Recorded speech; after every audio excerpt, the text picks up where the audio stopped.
since we are the final determinants of the budget for all the arms and sectors in the country, I had to quickly respond. And my letter is dated today, 6th March 2021, to the Secretary to the President, Office of the President, Jubilee House. Attention, Nana Beduatu Asante. Yes, sir. Read recommendations of government on the 2021 proposed estimates of expenditure for Parliament, the Parliamentary Service, the Judiciary, and the Judicial Service. Please refer to your letters dated 11th March 2021 with reference numbers 0PS/350/21/247 and 0PS/260/21/248, in which we sought to communicate to Parliament through the Speaker the recommendation of the President on the 2021 proposed estimates of expenditure for Parliament, the Parliamentary Service, the Judiciary, and the Judicial Service.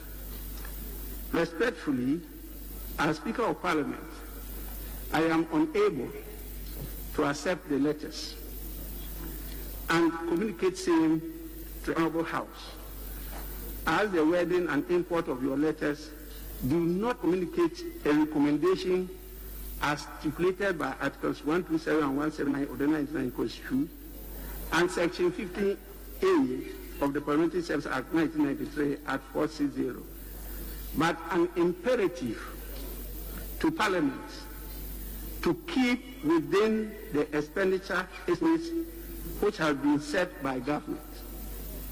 Indeed, the provisions of the Constitution and statute referred to above require the President to lay the estimates of Parliament and the Judiciary before Parliament, quote, without revision to the estimates, but with, quote, recommendations that the President may make on them, unquote.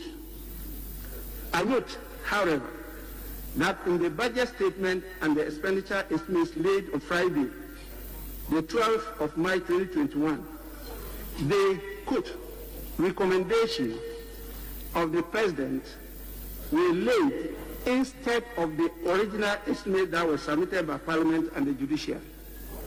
Consequently, I return the attached letters for the consideration of Mr. President in the light of the above. Accept, sir, the assurances of my highest esteem. Yours in the service of Ghana.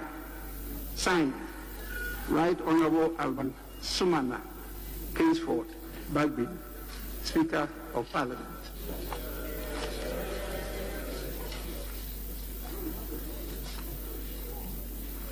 It is for Parliament to determine the budgets. It's not for the executive. We have the final power to approve or disapprove. And so what the Constitution has done is for them to make recommendations and to negotiate during the deliberations of the budget before the House. It is not for the executive to impose ceilings on the judiciary or Parliament. We have to do the proper thing. And so during the consideration of the estimates, honorable members, particularly the committees concerned, take that on board. At the end of the day, come and inform us as to the negotiated figure, not the ceiling that has been given by the President. That is not the intent of the 1992 Constitution.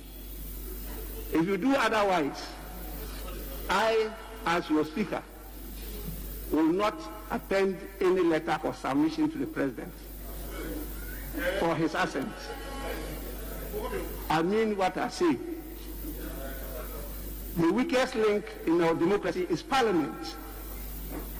And because of that, we are not able to control things like corruption, We are not able to hold the executive to account. We are not able to get the rule of law going. We are the armed to leave that. And so far as I remember the Speaker of this House, I will insist that the right thing be done.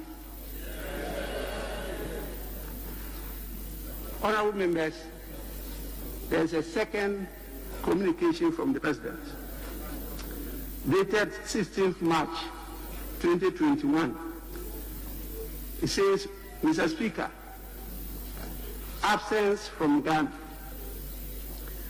In accordance with Article 59 of the Constitution, I write to inform you that in my capacity as chairperson of the Authority of Heads of State and Government of the Economic Community of West African States, ECOWAS, as well as the President of the Republic, I will be traveling outside the country in the afternoon of Tuesday, 16th March 2021, to attend the funeral of the late Prime Minister of the Government of the Republic of Côte d'Ivoire, His Excellency Ahmed Bakayoko, to be held on Wednesday, 17th March 2021 in Abidjan. I will return to Ghana in the afternoon of the same day. During my absence, the Vice President, Raji Dr. Mahmoudou Bawumia, shall, in accordance with Article 68 of the Constitution, act in my stead. Accept, Mr. Speaker, the assurances of my highest consideration. Yours sincerely, Nana Adodankwa Akufo-Addo. To the Right Honorable Speaker, Office of Parliament, Parliament House, Accra.